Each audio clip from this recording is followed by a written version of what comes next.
Hello.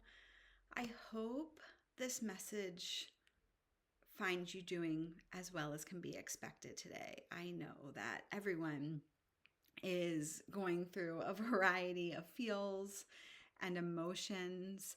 I am as well. I actually came on to YouTube this morning in hopes of finding some sort of, I don't know, just like bigger message, something kind of like post-election. I don't know, maybe just something to give me some hope this morning. And I wasn't really finding what I was looking for. So I figured that I would create this video. I would create the video that I want to hear. I would create the video that I hope brings you some hope. And really, truly, this video is for anyone. It doesn't matter what side of the aisle you're on, who you voted for, if you or your candidate had the outcome that you wanted.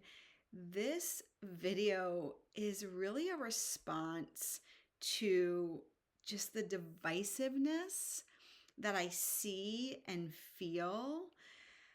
And it's really a call to come back into greater connection and oneness, living in that truth, the truth of who we are, because really, truly, that is what is going to heal the world. It's not all of the things that we think need to be done or fixed outside of us, right? It starts right here. It starts inside of me and it starts inside of you. And maybe you're feeling a lot of heaviness this morning. Maybe there's fear, sadness, just again, so many emotions. And one thing that I notice that I've been feeling, and it's really a collective feeling, excuse me. And it's really a collective feeling, is just this underlying level of fear. And I've been feeling it for a couple of weeks. I actually even kind of talked about it a little bit in my channeled message video from last week, where we are collectively operating from a place of fear. And again, it doesn't matter. This extends beyond voting and election stuff and politics. This is like how we are showing up in our day-to-day lives, how we are interacting with other people, what we're able to attract into our lives. Like, so many of us are operating from a place of fear. And life is a mirror. So whatever we are feeling on an individual level, that is playing out in the physical world that we all live in. And the tricky part here is, again, because we are all connected, we are not separate. This becomes a collective energy. And then collectively, this plays out in a variety of ways. So I find that, again, no matter how you voted, no matter if you had the outcome that you wanted or not, life always shows us opportunities where we are able to go inward, where we are able to do our own inner work, our own shadow work, where we're able to dig a little bit deeper to transmute the fear in order for humanity to experience the evolution that is required. Required isn't even the right word, that like just the natural evolution. And in this work, it's the more we do this ourselves, the more we can rise above, the more we can offer love and compassion and kindness, the more we can detach ourselves from our thoughts and our beliefs and our frustrations and all the emotions. And again, this isn't like about spiritual bypassing or anything like that. This is really about seeing it for what it is, seeing it as this experience that we're having, but standing back from it, not letting ourselves get wrapped up in it. When we can stand back from it, that's when we can really start to do the work, right? To alchemize, to let go of that fear and evolve individually. And it's only through that inner work that each of us are doing that the collective can evolve. And while I feel like there, even on my heart, there is sadness and just, everything heaviness this morning, I also am able to zoom out and see a bigger picture. See that, again, what if the way that everything is transpiring is truly for us to go deeper into our own shadows, our own depths, what needs to be healed within so that we can let more love lead from within us, let more light lead from within us, right? It's only from that place that the world actually changes. It's only from that place that it's only from that place that collectively we are able to come together in more unity and harmony. And I say this, that it's really about coming back to this oneness and back to this connection. And I very deliberately say back to, because I believe that there is a time in human history where we lived this way, where we lived more harmoniously with one another, with nature, with the natural rhythms of life, feeling the connection of the divine within us. I believe that that is what we are all being guided towards. That's what we are all ultimately working towards, whether we believe that or not, whether we consciously know that or not, whether we're consciously doing that work ourselves or not. This soul evolution and this evolution of humanity extends way beyond what we could even begin to imagine. It extends way beyond, the election, politics, the government, how we show up in our days. Yes, it all plays a part because it is in these experiences and through these experiences, through how we react, through how we feel about them, that we can do that deeper work.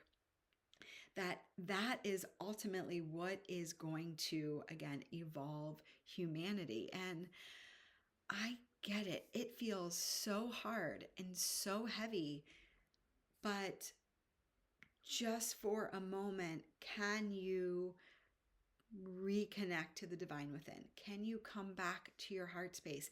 Can you allow yourself to zoom out a little bit and see that it's necessary for humanity to go through challenging times in order to evolve?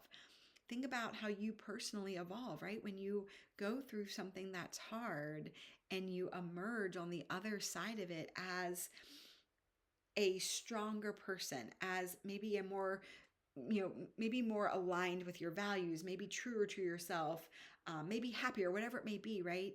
You did the work to transmute whatever was going on to overcome that challenge. And on the other side of that, you grow and evolve as a human.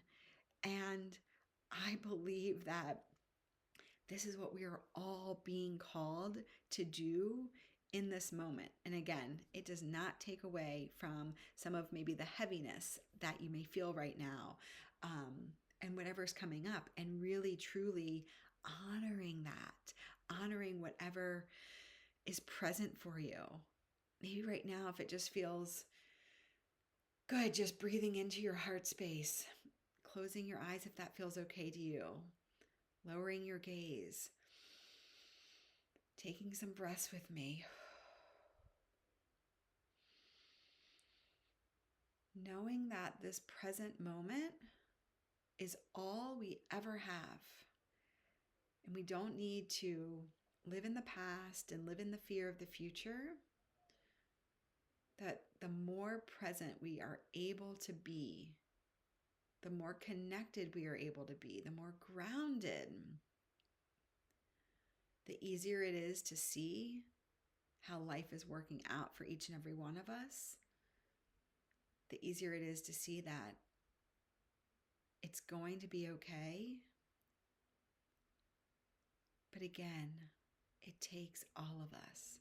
Just take one more deep breath here and releasing it. Opening your eyes if you had them closed. But again, it takes all of us. It takes all of us doing this work. And as I was sitting down to want to record this message, my brain is just feeling a little scattered. I stayed up way too late watching election coverage, and then was just up a couple times in the middle of the night. So I'm feeling tired on top of all of this, and was just trying to figure out, like, what did I really want to say? And I was like, you know what, I'm going to just show up and I'm going to let whatever wants to come through me come through me. But one thing I did want to share, if you aren't familiar with the Gene Keys, this is such a beautiful book to contemplate. And I wanted to look at this. I wanted to intuitively choose a gene key to share in this video. And it's funny because when I sat down, I really wanted to talk about fear. I really wanted to talk about how collectively we are all just living in too much fear, and we don't even realize that we're doing it, right? When we live from a place of trust, of faith, of abundance, we are more loving, we are kinder, we are more compassionate, we are less greedy. I think we're just better humans. And with the state of the world, it is a reflection of the collective living in fear. There's no other way to put it. And originally I was going to sit down and I was going to find the gene key that has the shadow fear. But instead I was like, I'm going to just intuitively choose one, which I chose the 18th gene key, which we'll get into in a minute. But then when I was done reading over the 18th gene key, I was looking for the gene key that had the shadow as fear. And it doesn't exist. And what I realized is all of the shadows exist because of fear. All of the shadows are rooted in fear. So the 18th gene key, the shadow is judgment, right? We judge because we're fearful, right? And again, this is an invitation for greater self-inquiry and greater self-awareness. But chaos, intolerance, conflict, discord, these are just a few. Addiction, selfishness, arrogance, we're out, victimization, greed, corruption, oppression, right? All of those are rooted in fear. What if this time in history is like the biggest call, the biggest invitation to transmute that fear for our own evolution, for our own health and happiness and prosperity and abundance and joy and peace and ease and love, right? And for the greater good of all of humanity. And even as I say this, I feel like I'm surprised at how divided politically the spiritual community is. And even as I say this, when I say the greatest good for the all, what's coming up for you? Can you think that the greatest good for the all of everything even includes people you don't agree with? Even includes people that maybe you haven't been able to be super compassionate for, people that think differently than you, people that look differently than you, people that have different beliefs than you, right? This is big. This is about truly seeing everyone in their truth, that we are body and soul, human and divine, right?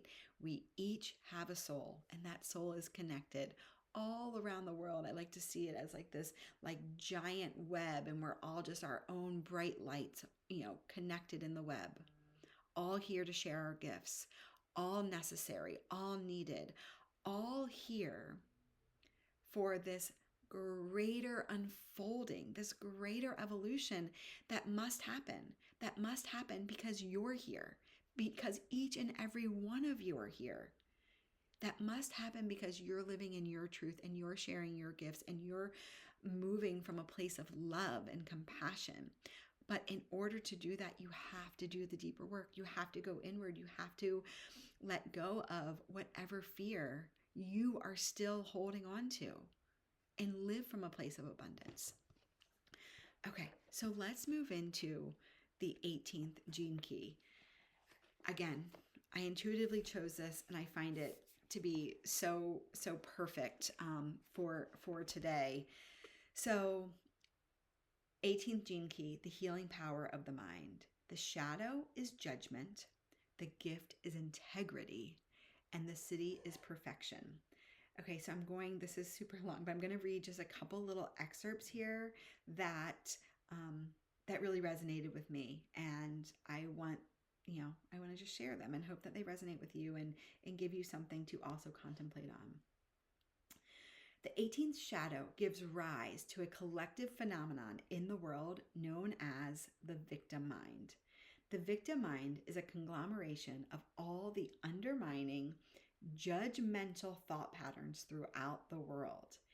If you sincerely examine your own thoughts during a typical day, you will probably discover that a great percentage of your thinking is affected by the victim mind. Again, maybe this is you. Maybe you know someone like this. I for sure have fallen into this trap, right? And I see it everywhere. People not wanting to take responsibility for themselves. So they live in this woe is me, things aren't working out for me, putting the blame on someone else, right? So easy to place blame because of, a political party or whatever, right? Take responsibility for yourself, okay? That will change your life. All right, that's a side note, but wanted to add that in there. And I don't mean to sound a little spicy today, but I'm feeling a little spicy. So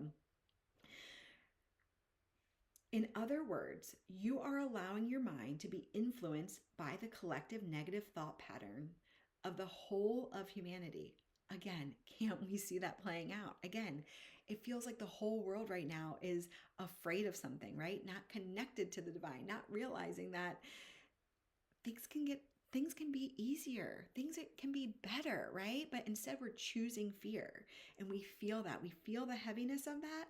And in feeling that, I should say, and in feeling that is playing out, right, on the world stage, right? As within, so without.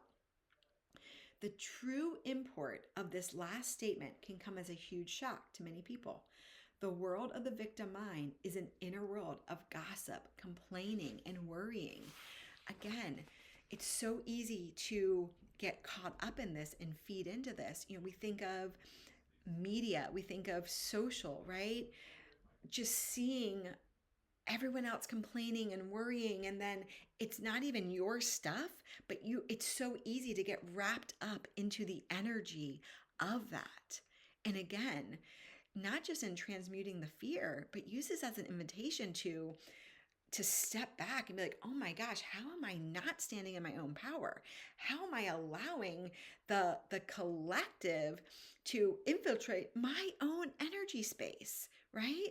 Because your energy work, your inner work, how you show up in your frequency is so important, not just for you, but how it affects everyone else. And if we can get everyone else to start showing up in like their own higher frequency, again, we show up in the higher frequency when we transmute the fears, when we transmute the negativity, when we transmute those lower level emotions, right? The more negative emotions, we naturally move into higher frequency states, okay? And the more we do that, the more it impacts everyone around us.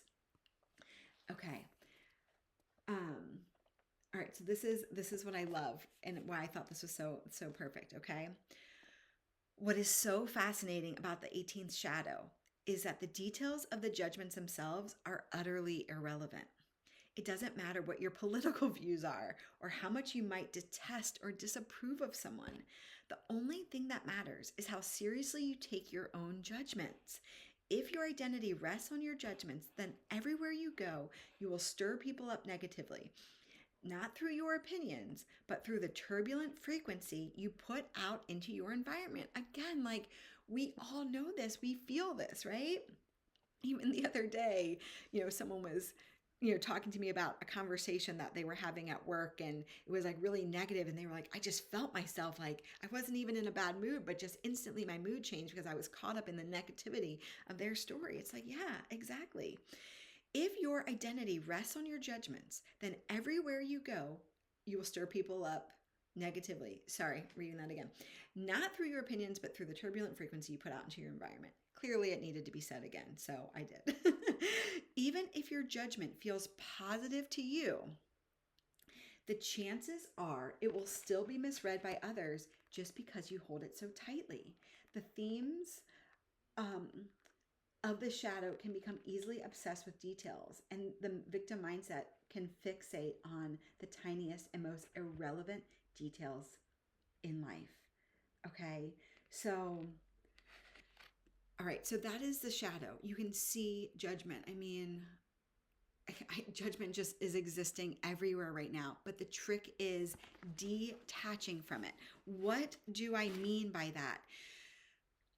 Allowing yourself to see the judgment for what it is, but not being absorbed in the judgment, right? When we can slow down, when we can take a breath, when we can simply bring awareness to, oh my gosh, this is a judgment I have. This is an opinion I have. This is a belief I have, right? Can you separate yourself from that very thing? Or are you so like intertwined with it that you have now identified yourself with that judgment? That is where things get tricky and messy, because then again, we're giving our power away. We are disconnected from the truth of who we are. And now we're operating from that judgment. We're operating from that belief.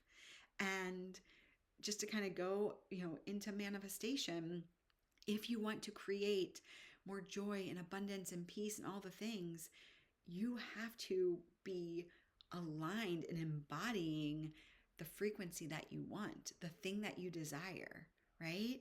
So stop acting in fear, okay? All right. Let's move on to now the gift. And again, I love this gift. The gift is integrity. I mean, that just speaks to my heart so much in this kind of post-election energy that we are all living in, and we're all wondering, like, where is the integrity? And this is just a reminder that we can't get to the integrity until we transmute the shadow of the judgment. Okay, and that's really what the gene keys are about. Okay. All right, sorry, I've been reading a lot of this. I want to find the specific part here. I've been reading a lot. Like I said, I'm a little scattered. Okay, this is the part I want to read. That is so good. That is so good. To uphold integrity, you have to be courageous. You have to challenge anything and anyone who does not meet your high standards. To live with integrity is to take on the whole world, to challenge it to meet the high standards you are setting. Wherever you see someone living with integrity, you are seeing someone using the power of judgment in an objective and impersonal way. This is the great gift of the 18th gene key. Not to use or take judgment personally, but to learn to judge from your heart. Judging from the heart can never be cruel, because true integrity only has one purpose: to serve the whole in the spirit of truth and compassion. Judging from the heart can never be cruel, because true integrity only has one purpose: to serve the whole in the spirit of truth and compassion. And again, whatever side of the aisle you're on, however you're feeling today, whatever, if the outcome that was received last night is what you wanted or didn't want, can you live with integrity? Can you live from your own place of truth? Can you live with more love, with more compassion for the whole? For the whole, even with the people that you don't agree with, okay? All right, and then just moving into the city. The city for this gift, or for this gene key, sorry, is perfection. And it's not perfection as we kind of think egoically. But again, it is so perfect in the energy that we are in right now. So this says, another aspect of the 18th city concerns the way in which we think, and especially the way in which we think about others. One of the great universal laws is that energy follows thought. This gene key has enormous power over the mental plane and can completely reformat a person's mental reality. Someone demonstrating the 18th city is above the victim mind when they look at someone, even someone who appears genuinely evil. They see only the higher self hidden in that person. And again, this is the city. This is something that most people will probably not realize in their lifetime, right? Getting to this level. I hope that they do. But it's still so interesting to share this because it's like what we are striving for, what I believe that we are striving for in humanity. By holding this high thought frequency around that person, they actually influence hidden currents of energy that raise the frequency of the other. How beautiful is that? Seeing someone in their highest light, in their highest good, as their highest self, actually raises that person's frequency. I mean, that is amazing. That is beautiful. And in my opinion, energy, you don't have to like fully have accessed this city to be able to do that. When you shine more love on someone, when you see someone as they truly are, like again, their highest self, they're good, maybe not always in their humanness, but in their soul, that alone can transmute their own energy. I mean, that's so beautiful. This is called civic thinking, and it involves thinking with the heart. Again, the heart, the heart, the heart. This is much more than positive thinking. Civic thinking is really an energy field surrounding the aura of the one manifesting the 18th city. And in this sense, it should not be considered thinking in the normal sense of the word. Each gene key has its own higher programming function. Some are designed to just sit there awash in the bliss of their nirvana, whilst others have far more definitive roles to fulfill. The 18th city actually serves a very mystical purpose. It heals the split in the mental plane itself, bringing humanity closer and closer to its realization of oneness. Such a beautiful message to end on is, again, the idea that we are not separate, the idea that we are connected, the idea that we are all one. And I believe, or at least I like to believe in my heart of hearts, that if you could take politics out of the conversation, right, out of the game, each and every one of us wants more peace, more ease, more joy, more love, more security, more prosperity, more abundance, right? We all want that. So now can the conversation be, how can I do my own work?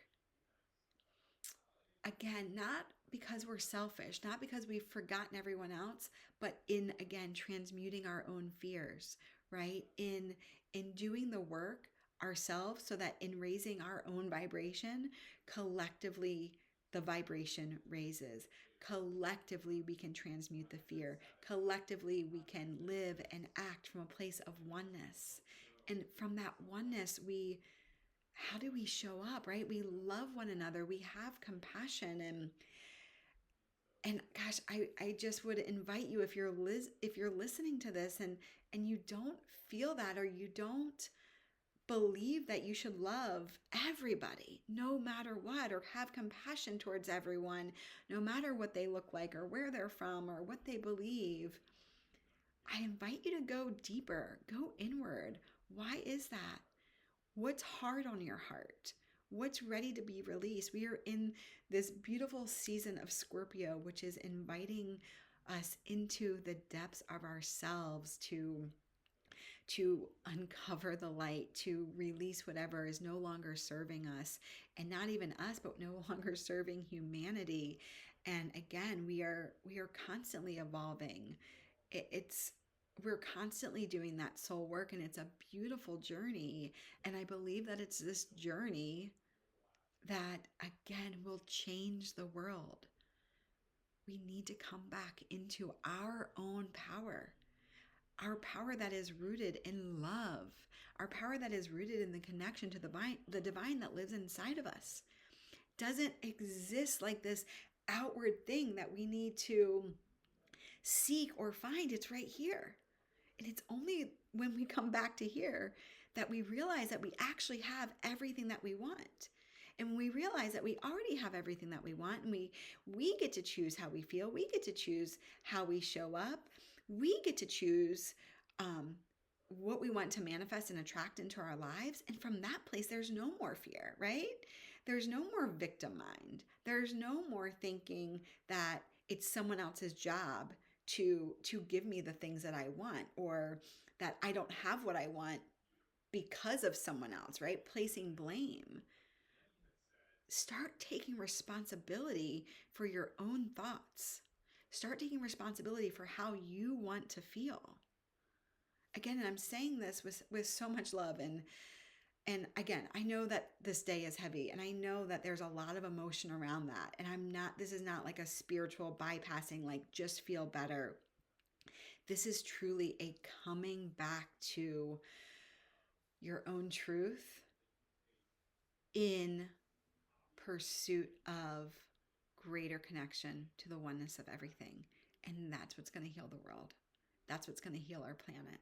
That is what is going to actually change everything.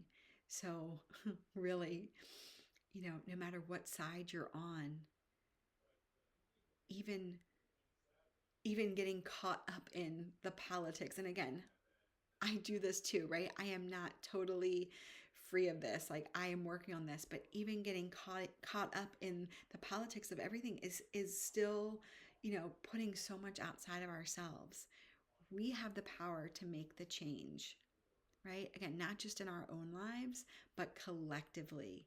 And again, as hard as it is, as challenging as it is, what if this is the invitation? What if this is exactly what we need to come back to our own wholeness, to come back to our own connection to the divine? And I love that. I think it's November 19th. It's a little bit later in November. Pluto is going to move into Aquarius for the next 20 years. That is so fascinating to me, how we're moving into this, what I consider maybe more of like a feminine or softer energy, especially coming out of Capricorn, with everything that's going on. There's going to be so many shifts happening. And really, it's that trust and faith that it's working out for you and for the greater good of the all of everything, and for human evolution, right? Evolution that we're not going to probably witness in our lifetime, but it's all here to serve. So with that, I'm sending you so much love. I'm sending you so much healing today. I'm sending you so much compassion. I'm just sending you, I don't know. It's not even like sending you like good vibes. It's really just sending you what you need to honor yourself, right? Not judge yourself, because we have to start with ourselves, right? Be compassionate and gentle with yourself. And when you can do that, you can be compassionate and gentle to the rest of the world. And again, that is what the world needs right now. So, sending you kindness and love, and please continue to radiate that kindness and love wherever you go as well.